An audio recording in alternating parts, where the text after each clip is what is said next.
17 सितंबर 1950 गुजरात का वादनगर। ये वो जगह है जहां एक ऐसे बच्चे का जन्म हुआ जो गरीब परिवार से ताल्लुक रखता था। पिताजी रेलवे स्टेशन पे चाय बेचा करते थे और ये बच्चा अक्सर उनकी मदद किया करता था। जैसे जैसे बच्चा बड़ा हुआ, उसकी रुचि पढ़ाई के अलावा थिएटर, डिबेट और दूसरी एक्टिविटीज में बढ़ने लगी। टीचर्स भी उसे एक टैलेंटेड ओरेटर की तरह देखते, जो नाट्य प्रस्तुतियों में जीवन से भी बड़े किरदार निभाना पसंद करता। ये तब की बात है जब भारत आजाद ही हुआ था और एक नया रूप ले रहा था।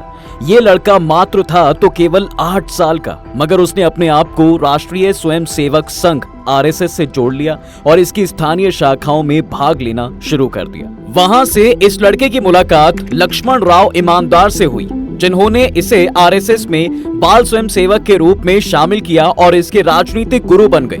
ये था इस लड़के का पहला कदम राजनीति की ओर, जहां से अब इसके लिए बहुत कुछ बदलने वाला था और ये भारतीय राजनीति का सितारा बनने वाला था। मगर ये लड़का था कौन? क्या थी आखिर इसकी जर्नी और कैसे आरएसएस से एक नेशनल लीडर बन पाया? देखिए, गुजरात का ये लड़का कोई और नहीं बल्कि अपने प्रधानमंत्री नरेंद्र दामोदर दास मोदी हैं। गांधीनगर से दिल्ली तक का नरेंद्र मोदी का सफर आसान नहीं रहा। इसके लिए उन्होंने कड़ी मेहनत की और साथ ही तकनीक का भी सही इस्तेमाल किया। हालांकि दंगों के दाग ने लोकसभा चुनाव में भी उनका पीछा नहीं छोड़ा, लेकिन मोदी ने ना तो दंगों की चर्चा की, ना ही जाति और सांप्रदायिकता की। उन्होंने विकास को अपने प्रचार का सबसे बड़ा हथियार बनाया, लोगों की समस्याओं को समझा और उनकी चर्चा की। और विरोधियों के लाख हमलों और आरोपों के बावजूद उन्होंने भारी मेजॉरिटी पाई। आखिर ऐसा क्या खास है चाय वाले नरेंद्र मोदी में जो वे प्रधानमंत्री की पद की कुर्सी तक पहुंच गए? नरेंद्र मोदी के पॉलिटिकल करियर की शुरुआत जून 1975 में हुई, जब उस वक्त की प्रधानमंत्री इंदिरा गांधी ने भारत में आपातकाल की स्थिति की घोषणा की, जो 1977 तक चली थी।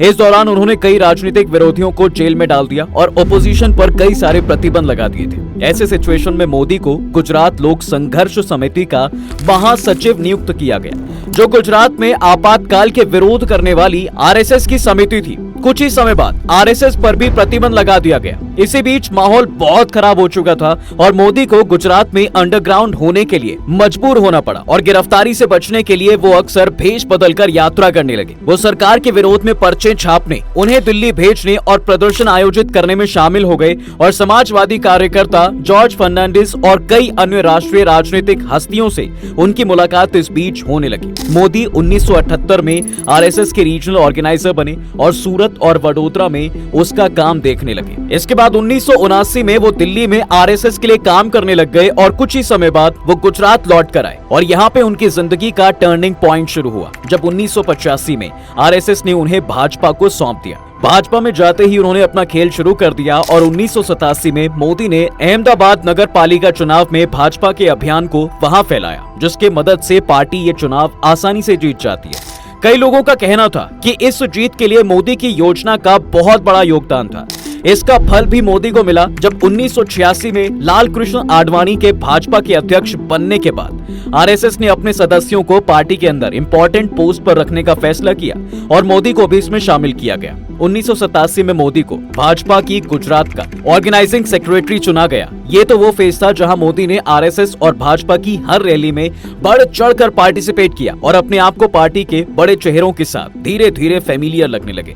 मगर इसके बाद उनकी लाइफ में एक ऐसा फेज आने वाला था जहां से उनका सब कुछ बदलने वाला था। उन्होंने सपने भी नहीं सोचा होगा कि इतनी जल्दी पार्टी उनको इस कमान पे बैठा देगी। यहाँ से शुरुआत हुई मोदी की इस जर्नी के 2.0 वर्जन की। मोदी पार्टी का एक प्रोमिनेंट चेहरा बन चुके थे और 1990 में उन्हें नेशनल इलेक्शन कमेटी का मेंबर घोषित किया गया। इसके बाद ही 1990 में आडवाणी की रामकथा यात्रा और मुरली मनोहर जोशी की 1991-92 एकता यात्रा मोदी द्वारा आयोजित की गई, जिसमें खुद उन्होंने हर कार्यकर्ता को पार्टिसिपेट करने के लिए प्रोत्साहित किया। मगर इस बीच उनके गुजरात के भाजपा सांसद शंकर सिंह वाघेला के साथ मतभेद भी होने लगे थे, जिसकी वजह से उन्होंने राजनीति से कुछ समय का ब्रेक ले लिया। इस बीच मोदी की आडवाणी के साथ मीटिंग होती है, जिसके बाद 1994 में मोदी चुनावी राजनीति में फिर से लौट आते हैं और उनको पार्टी का सेक्रेटरी बना दिया जाता है। मोदी की चुनावी रणनीति को 1995 के स्टेट इलेक्शन में भाजपा की जीत का केंद्र माना गया। उसी साल नवंबर में मोदी को भाजपा का नेशनल सेक्रेटरी नियुक्त किया गया और नई दिल्ली भेज दिया गया। गया, जहां उन्होंने हरियाणा और हिमाचल प्रदेश में पार्टी की जिम्मेदारी संभाली। अगले साल गुजरात में एक इम्पोर्टेंट भाजपा नेता शंकर सिंह वाघेला लोकसभा चुनाव में अपनी संसदीय सीट हारने के बाद भारतीय राष्ट्रीय कांग्रेस में शामिल हो जाते हैं। 1998 में मोदी गुजरात विधानसभा चुनाव के लिए चयन समिति में थे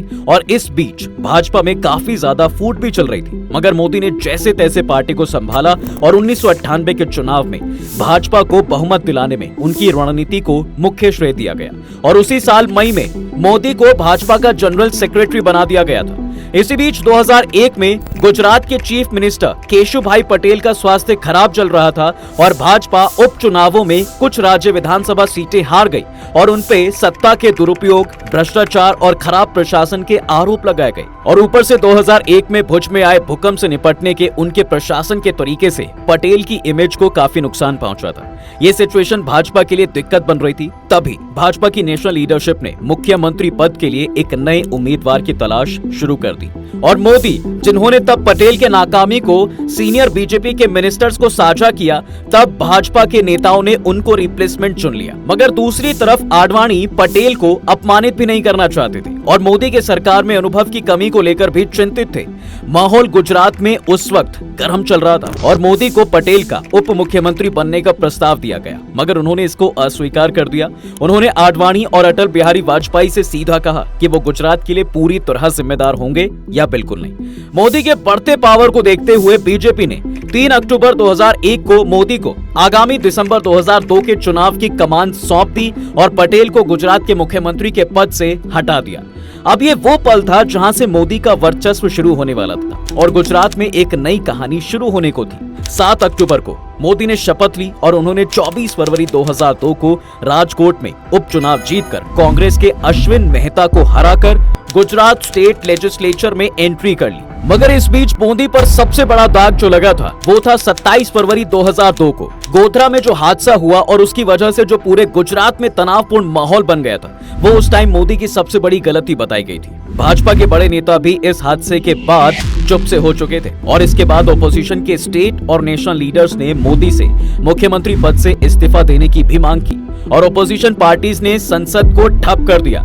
इस मुद्दे पर मोदी ने अप्रैल 2002 में गोवा में भाजपा की नेशनल एग्जीक्यूटिव मीटिंग में अपना इस्तीफा सौंप दिया, लेकिन इसे स्वीकार नहीं किया गया था। इसके बाद दिसंबर 2002 में गुजरात में दोबारा चुनाव करवाए जाते हैं और भाजपा यहां 182 में 127 सीटें जीत जाती है। उन्होंने कांग्रेस उम्मीदवार यतिन ओझा को हराकर मणिनगर से ये एरिया जीता था और इसके साथ ही 22 दिसंबर 2002 को मोदी ने दूसरे कार्यकाल की शपथ ली। इसी बीच मुसलमानों के साथ मोदी के रिश्ते की लगातार आलोचना भी होती रही। 2004 के भारतीय आम चुनावों से पहले प्रधानमंत्री अटल बिहारी वाजपेयी ने नॉर्थ इंडियन मुस्लिम से बातचीत की और बाद में वाजपेयी ने गुजरात में हिंसा को भाजपा की चुनावी हार का कारण बताया और कहा कि मोदी को पद पर छोड़ना एक गलती थी। इस बीच वेस्टर्न कंट्रीज ने मुसलमानों के साथ मोदी के संबंधों पर भी सवाल उठाए और अमेरिका और यूरोप में मोदी की एंट्री पे बैन तक लगा दिया गया। इन आलोचनाओं के बीच फिर भी मोदी गुजरात के चीफ मिनिस्टर रहे और गुजरात को काफी डेवलप किया गया। मुख्यमंत्री के रूप में मोदी प्राइवेटाइजेशन और स्मॉल गवर्नमेंट के पक्षधर थे,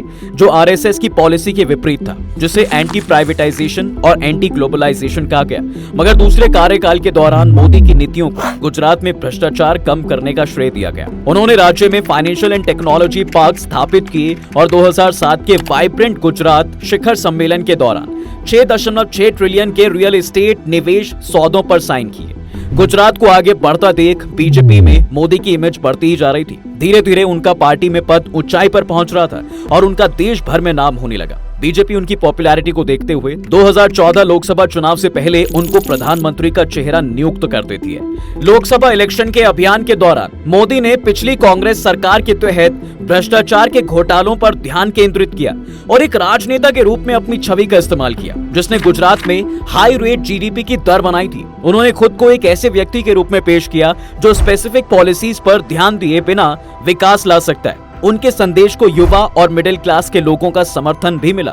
इस लोकसभा चुनाव में मोदी का मैजिक चल पड़ा और भाजपा ने 31% वोट हासिल किए। इस बार लोकसभा में उनकी सीटों की संख्या दोगुनी से भी अधिक बढ़कर 282 हो गई। 1984 के बाद से वो अपने दम पर मेजॉरिटी सीटें जीतने वाली पहली पार्टी बन गई। मोदी ने ये लोकसभा सीट 2 जगहों से लड़ी थी, वाराणसी और वडोदरा।